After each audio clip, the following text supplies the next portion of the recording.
Hello, beautiful people. Welcome back to my channel. This is Brownsugar Commentary, and I'm your girl, Kayla. If you're new here, make sure to subscribe for more videos. Okay, let's get right into it. So today I wanted to talk to you guys about Black films and the direction that it has been going in the past decade. So what are Black films, right? Black films are films that have a majority Black cast or two or more characters that are the main characters of the film, okay? These movies are usually geared towards a Black or minority audience. Black films are usually highly regarded in the Black community, okay? They're passed down from generation to generation, and they're literally staples in our culture. Like even me saying Black films, there probably are dozens of movies that just come to your head instantly. And so Black films came around the 1970s, I would say personally, with blaxploitation films such as Shaft or buddy comedies like Uptown Saturday Night. And this was the first time that Black people got to see themselves on screen and have their stories told and represented, which was not the case, obviously, with white films. In white films, either Black people just didn't exist or they were reduced to a harmful stereotype like a Mammy, a Sambo, a Pickaninny, a Jezebel, or Sapphire. And I do a deep dive on Black stereotypes in television and film and on my channel in another video. It's a two-parter, so if you haven't watched it and you're interested, definitely check those out. But yeah. But then moving right along, going into the 1980s and early 90s, this was like when we seen more Black filmmakers. So like some of those other films that I just mentioned, while majority of the cast were Black or, or like I said, they have Black characters in them, not all the time were these movies made by Black people. While it's, like I said, so like a lot of stuff was going on and a lot of people didn't have the means to do that. So it would be maybe white filmmakers, white or white companies, making these films where Black people are at the forefront. Or like I said, it'll be a Black director, maybe a white writer, or a white director and Black writers, or just white writers, white directors, and Black people acting. It really just depends. This can also go for TV as well, as like the television show, I'd say the Good Times and Jeffersons, made by a white man, but all those casts were Black, and Black people love those shows, right? But in the 1980s, we saw the emergence of Black filmmakers, prominent Black filmmakers like Spike Lee and John Singleton, where they were able to not only have Black people in their productions, but be the forefront of these movies. And then we seen in this time, or around the 1990s really, was the biggest influx of Black movies, right? These were some of the Black movies that we hold near and dear to our hearts, the ones that we quote on a daily basis. These were the movies that probably did the best commercially, at the box offices, or even gained critical acclaim. Some of these movies launched the careers of, household names like Angela Bassett or Denzel Washington, okay? And then when we get to the late 2000s, early 2010s, because the early 2000s is much like the 90s. There's a lot of classics still being made, a lot of good films being made. But when we get to the late 2000s and the 2010s, I noticed that there was a general shift in the types of Black movies being made and even the frequency of Black movies being made. And despite more and more filmmakers, Black filmmakers, being on the rise and making good movies like Ryan Coogler or Ava DuVernay, I still felt like the golden age of Black films were just long gone. So what happened? But first, before we find out what happened or what the shift that I noticed happened, let's dive into the many subcategories and categories that Black films will fall under. Because yes, Black films is a category within itself, but they generally are supposed to, there's certain characteristics and characteristics and theming throughout that let you know what kind of genre it is, right? Because each film, like the whole purpose of a film, they're supposed to have a purpose, right? They're supposed to have a goal here. What are we supposed to be doing when I watch this film? Whether that is to entertain you, make you laugh, make you cry, have you on the edge of your seat, educate you about something, shed light on something that people probably don't know about, or a person that we don't know about. Like, films are supposed to do something, right? And so let's break down these common categories slash subcategories that Black films usually fall under. Some of these these categories and subcategories can overlap, or you can argue that they fit, to whatever. But personally, when I look at these films, that's what I think of these categories. Okay, so yeah. So number one, we have dramas. And these are works of fiction that usually are more serious in tone as opposed to a comedy. These films can be romantic in nature, but not always. There may be funny moments or characters, but the overall general thing is that it's like more serious. You know what I mean? But dramas are movies that take the ordinary or the regular and dramatize them so that they're entertaining for the audience that it's intended for. Examples of these are like Fences, Drumline, School Days, Roll Bounce, a cinematic masterpiece, by the way, Stomp the Yard, Soul Food, Waiting to Exhale, The Color Purple, Black Box, which is a recent film on Amazon if you haven't watched it, Moonlight, and Precious. Okay, next we have comedies. And comedies are the type of film that's intended to make you laugh.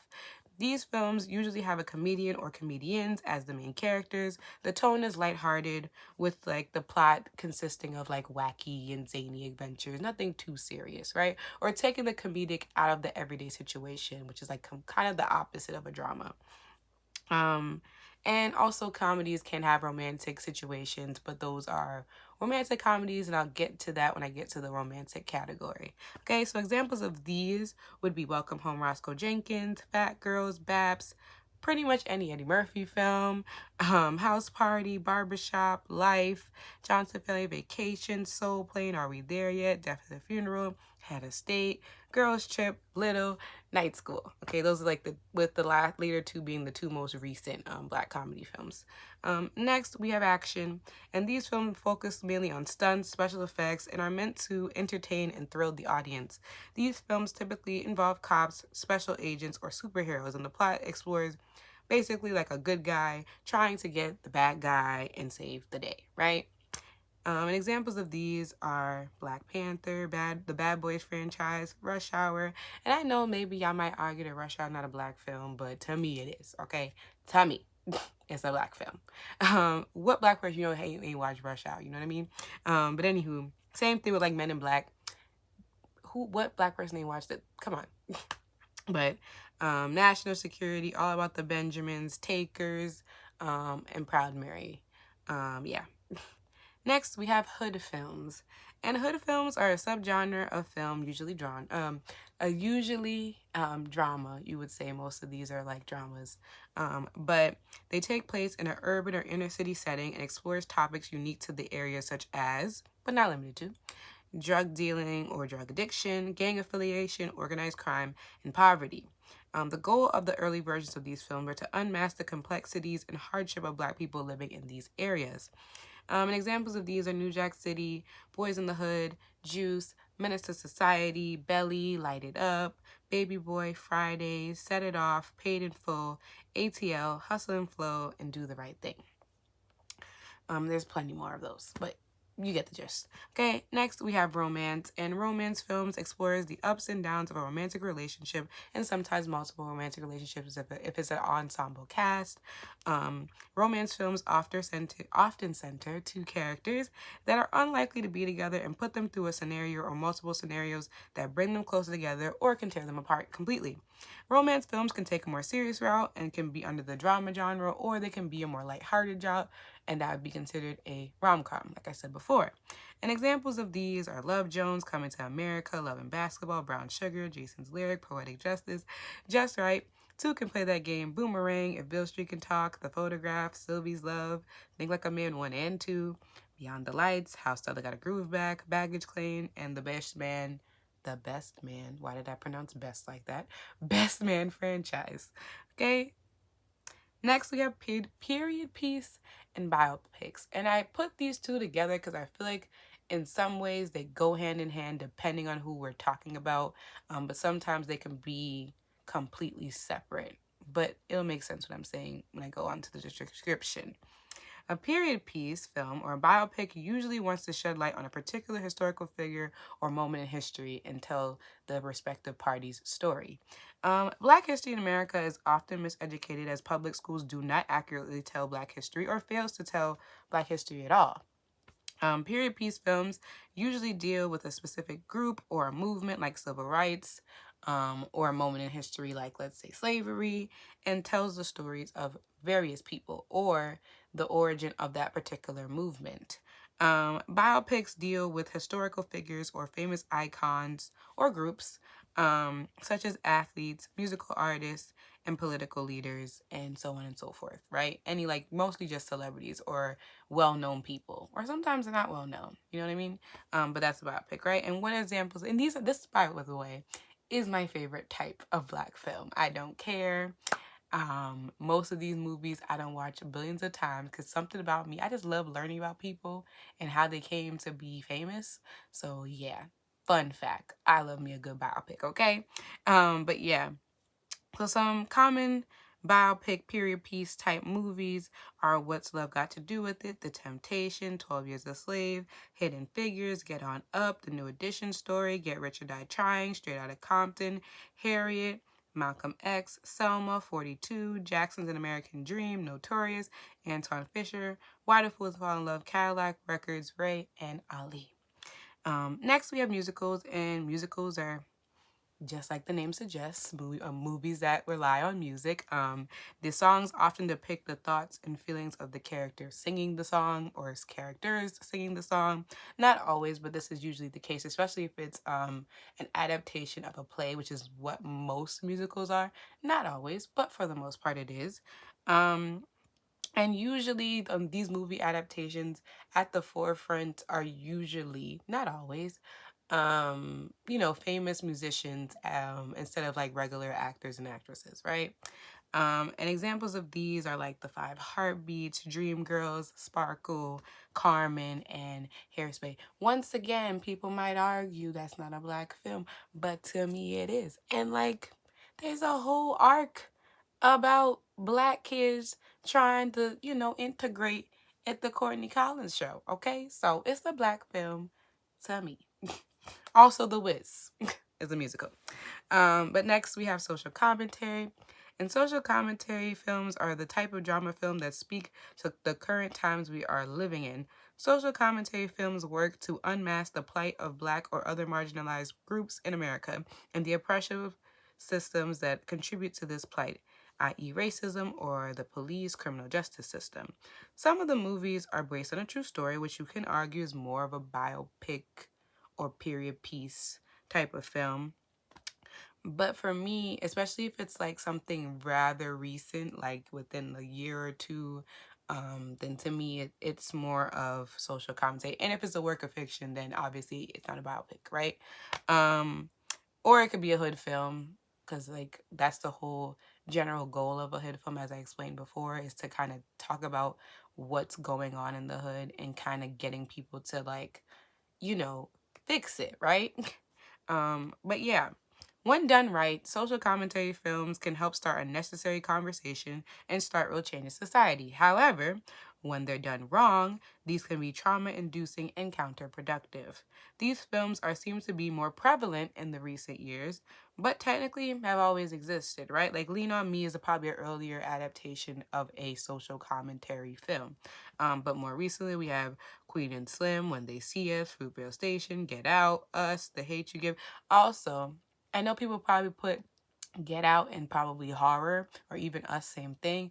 But for me, that the movie is more so focused on a certain message and trying to, you know, talk about a issue in society, but using using like thrill and horror tactics to do so. So I see it more social commentary than horror. You can argue differently, but that's just how I feel. Anywho, other examples of social commentary film are The Hate You Give, Black and Blue, Training Day, and Dear White People. Okay, next we have one of the more interesting categories that's also very common these days are these suspense, fatal attraction-esque type films that are really meant for like Lifetime, but whatever.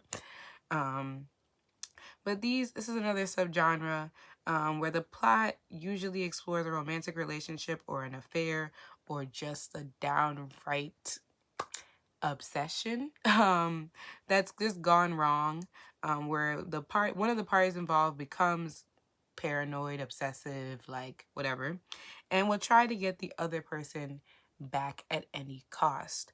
Okay, these films are meant to keep you on the edge of your seat, constantly to get you trying to get you to guess what is going on. Okay?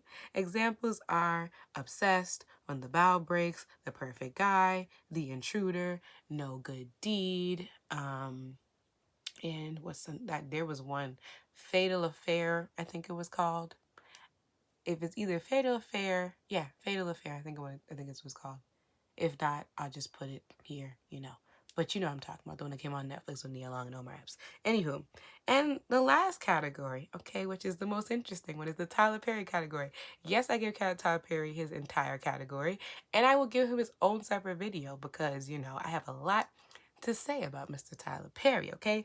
But I gave him his own separate video, or gave him his own separate category because he has dominated the black film industry for literally almost 2 decades. Like the 20s, the 2000s, and the all the 2010s. This man literally had a film or multiple films within those given years. And there's a certain formula to a Tyler Perry film. You know what I mean? You know what I mean if you've watched any Tyler Perry film ever, okay? There's a formula. Yes, most filmmakers have something unique to their filming style or whatever, but Tyler Perry's movies follow a very strict formula. Not strict, but you know what I mean? Like, you see one Tyler Perry, you almost seen them all, to be quite honest. But Tyler Perry films are genuinely comedies. I know in recent years he's trying other things, but for the most part, majority of the films, when looking at his whole entire filmography, it's comedies or dramedies, where, you know, the character Medea is used as comedic relief to balance out the heaviness that's going on in the general main plot. Okay, these films try to give you some type or teach you some type of lesson with religious and moral themes, and the protagonists are usually women. um there are some ensemble cast movies or movies in which, you know, there are males at the forefront, but generally his protagonists are women who are going through some type of relationship drama and so on and so forth. I'll get more into it in my video. But like I said, you see a Tyler Perry film, you've seen them all, okay? Examples of them are Diary of a Mad Black Woman, Medea's Family Reunion, Meet the Browns, Daddy's Little Girl, Why They Get Married 1 and 2, The Family That Prays, which is his best film, okay? For Colored Girls, Temptation, Acrimony, and the recent A Fall from Grace. All right? So like I said, some of these films fit in multiple categories or they overlap, and there's some other subcategories I didn't mention because there's just either nearly not enough not enough films to fit it, or we don't have all day, okay? Like, you know, there's, you know, book adaptations, dance films, sports films, family films, holiday films, you know what I mean. But neither here nor there. The bigger conversation I want to have with y'all is basically looking at all these films that I have just mentioned, right? And there's plenty more. Like, I didn't name all of them, but those are like the biggest ones or the most notable ones or whatever. Looking at them, especially the ones that I've put in recent years, many of them fit in either the biopic, action film even, or the drama films, or romance. And romance is really recent because even like we got more like romance films in the last year than we've had forever, right? Like we got like 2 or 3 like romance films last year. But like if I think about the year before, it's like one every year, one every couple of years, whatever. But let's say I don't see like comedies that much anymore. Like they exist, but no, because like did a comedy film come out last year? I feel like it didn't. Um I don't think so. Yeah, I don't think so. And what happened to them? And I honestly feel like comedies as a genre is kind of like disappearing in terms of even mainstream media. I remember I was watching a video about it somewhere before, like saying whatever happened to those type of like comedies. But definitely for Black films, I feel like comedies are very few and far between as like they used to be. And I attribute that maybe to the fact that like there's not a lot of prominent comedians. Like, when you think comedies, like I told in the description, like usually a comedian is at the forefront, right? And you think 80s and 90s, you think Eddie Murphy, and even going into the 90s, 2000s, you're thinking Tracy Morgan, you're thinking Martin Lawrence, you're thinking even Will Smith in some regard, or Steve Harvey or Cedric the Entertainer. List goes on and on. But when we get to like I said, the 2010s, the only comedian you really think of that stars in these films is Kevin Hart. And that's about it. And even thinking of really Kevin Hart films, most of them are very forgettable. And most of them comedy films made in the last several years, very forgettable. Very forgettable. And that's maybe just me being like a typical millennial, Gen Z. I'm kind of like in that weird middle where I'm kind of both. I don't know. But I guess I'm more of a millennial. Where you're always just like loving the decade you grew up in. But I honestly think like something happened with these films where comedies are very few and far between, and nowadays it just feels like most of the movies that are being made are serious. And I feel like they're serious because they're trying to get some type of critical acclaim or some type of award, which I don't know why, because the Oscars don't care about us. I told y'all that in my thing about award shows. You know what I mean? And I mean, some are able to make this, especially with like the success of films like a Get Out, or what's the other one, or Moonlight, where they got an Oscar, and got a lot of critical success beyond Black people. And I think ever since then, a lot of like filmmakers have just been trying to chase that success instead of just making films that are just enjoyable. And so, you know what I mean? And it's like, that's cool. Like I said, because when people do it well, they're successful and they work. But I feel like, yeah, for every great movie, like If a Beale Street Can Talk, there's like dozens of other ones that try to get that success. And it doesn't work. Like, it just completely bombs, and the message gets lost in translation, and it does more harm than good. Like, think about the Hulu film Bad Hair that I talked about last year. If you haven't watched that video, check it out, right?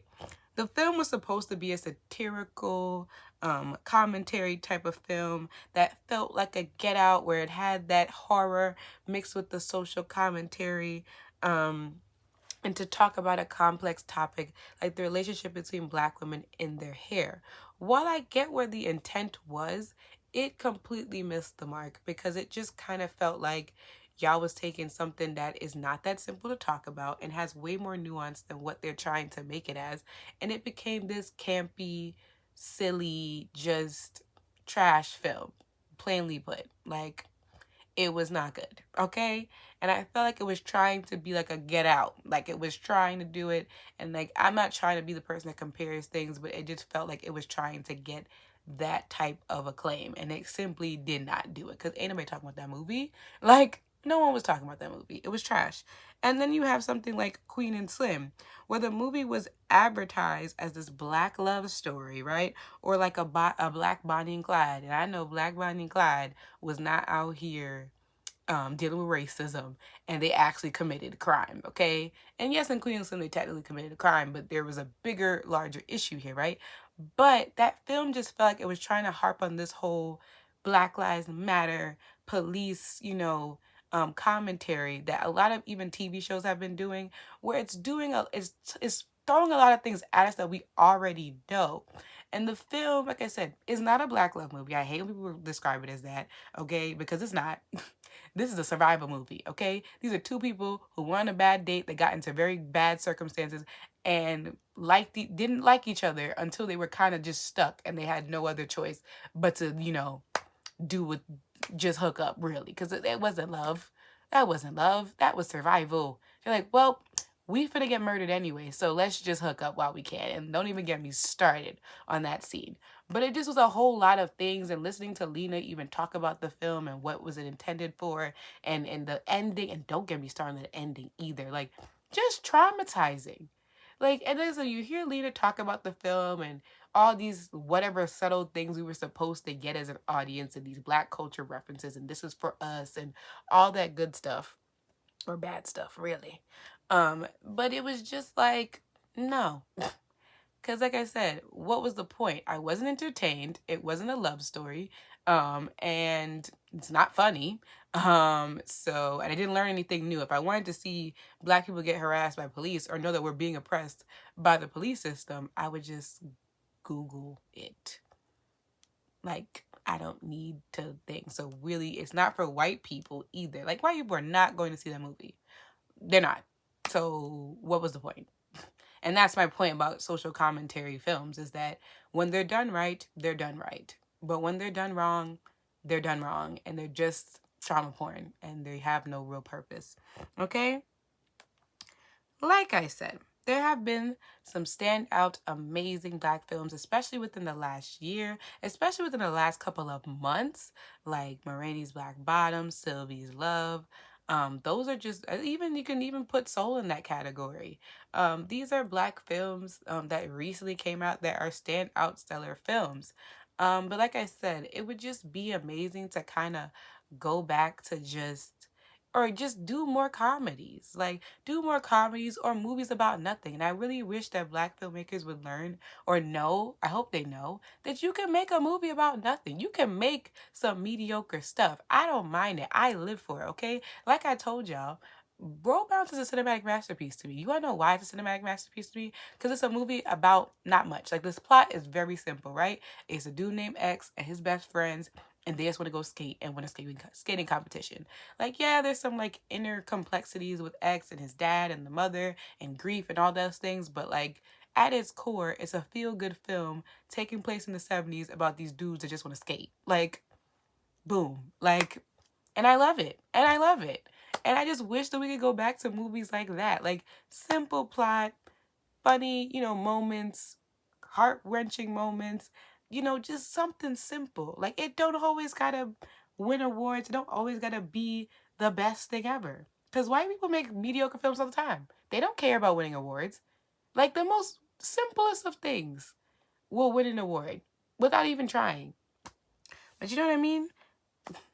I also want to talk about the fact that, like, every movie don't got to be about racism.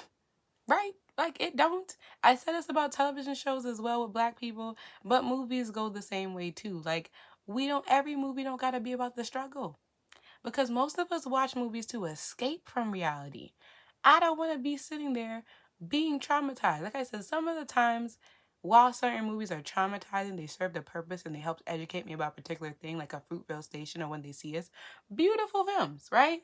And I learned about something I didn't know. I mean, I knew about When They See Us, the Central Park 5 and all that, or the Exonerated 5, because I watched the Ken Burns documentary way back when.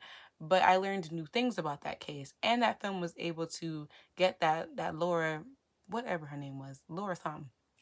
How could I forget? But that lady up out of here, right? And even Fruitvale Station, I never knew about Oscar Grant's story. So while I will never watch that movie ever again, they serve the purpose, right? But like I said, every movie don't gotta be about poverty, don't gotta be about, racism. Literally, it could be about nothing. It could be about a child and a dog. We ain't never had a black dog movie. Can we get one of those? Like, I would like a black movie about a black kid and a family dog. Okay? We done got Beethoven 1, 2, and 10. Okay? Like, you know what I mean? Like, I just want more Black films that are just about nothing. Like, it don't gotta shake the table every time. Like, or a good balance. Because that's the thing. Like, it's like we get 1 or 2 Black movies a year, and it's like cop film. And then it's maybe a love story. Maybe. But yeah, like, I just feel like it don't always gotta be about racism. It don't always gotta be about cops. But like I said, most of the time, they're not done right anyway. So I could take or leave them. That's just me. Or even with like historical pieces, um, there are like so many things about Black history we don't know. Like even with like Black Wall Street, I didn't even know about Black Wall Street until I learned about the bombing or whatever in Oklahoma, until I watched Watchmen. Like, so, or even Black Cowboys. Did you know they were Black Cowboys? I sure didn't. Like, I would like to see a movie about Black, or even a Black Western. Like, come on. There's just so much out there that we have yet to explore. And like, all those future filmmakers, creatives, just think about that. Like, there's so much potential out here. Black people going to space. Like, yes, I want to see Black people go to space. Okay? I don't want to see Black people suffer. I want to have a good time for an hour and a half. Okay? That's what I want. I want to see Black people having a good time for an hour and a half. Okay? What about Thelma and Louise, but make it Black? Or something similar. It don't got to be a remake, but like, you know what I mean? Because that's another thing I can't stand is remakes. So like, do something similar in that vein though, right? No? Or even a real Bonnie and Clyde with Black folks. Maybe. So many things. So many things. I have so many. Like I said, y'all can call me for the ideas. I have so many ideas. Okay? Like, don't make me meet a filmmaker. I'll give you all the ideas. Okay? But yeah, what are we doing? That's all I'm saying. Like, come on. Movies about nothing. We can do it. But at the end of the day, I just wish also that, they don't try to be, especially if they try to do like the horror thing or whatever. Like, you don't gotta make a film like Jordan Peele. Make a film like you. You know what I mean? Like, or even just jumping out of that and just doing things other things. Because, Black people have other interests outside of like a drama or a comedy. Like, people, they like action movies, or a sci-fi movie, or even a horror film, like a regular horror film. You know what I mean? Like, and yeah, I would just, or even animation, like I said, we don't have nearly enough of those. So that would be also lovely to see. But we love Black films because unlike films with a majority white cast, they show our experience, right? They help us feel visible in the world. They show our culture. And like I always say, representation matters. Some of these films helped build us to understand our Blackness and embrace our Blackness. And so for that, I will always love some of these films like this. Like I said, all these films on the list, are they standout stellar films? No. Are they, ones that are like shaking any tables or, people are gonna go up for in terms of like awards or anything? No. Um, but they're beautiful, okay? They gave us some iconic and lovable characters. They gave us iconic lines that we recite over and over. The soundtracks usually slap, okay? And they gave us great memories of going to the theater, a distant memory. But going to the theater with loved ones, and having a good time there, or just simply sitting on the couch in your living room with your friends, your family, your significant other, and laughing or crying or jumping out of the edge of your seat. And that's what I live for, right? That's what we all live for. Are they perfect? No. Okay. As I said, a lot of these older Black films did not age well. Did not age well in terms of the comedy or the types of characters they use, because a lot of Black films are just as guilty of perpetuating certain stereotypes and harmful tropes as white movies. But that doesn't mean I don't love these movies any less. You know what I mean?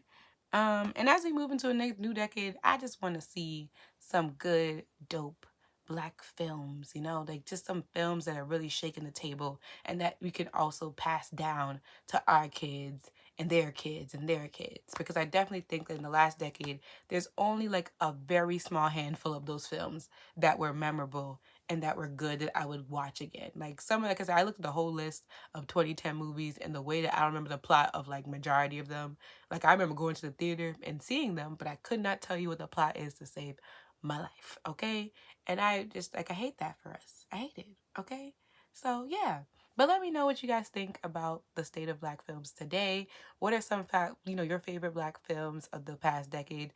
Do you notice the shift in the film industry? Let me know below. Okay? Thank y'all, and I'll definitely see y'all in the next video. I don't know why I got these peace signs up for so long, but peace out.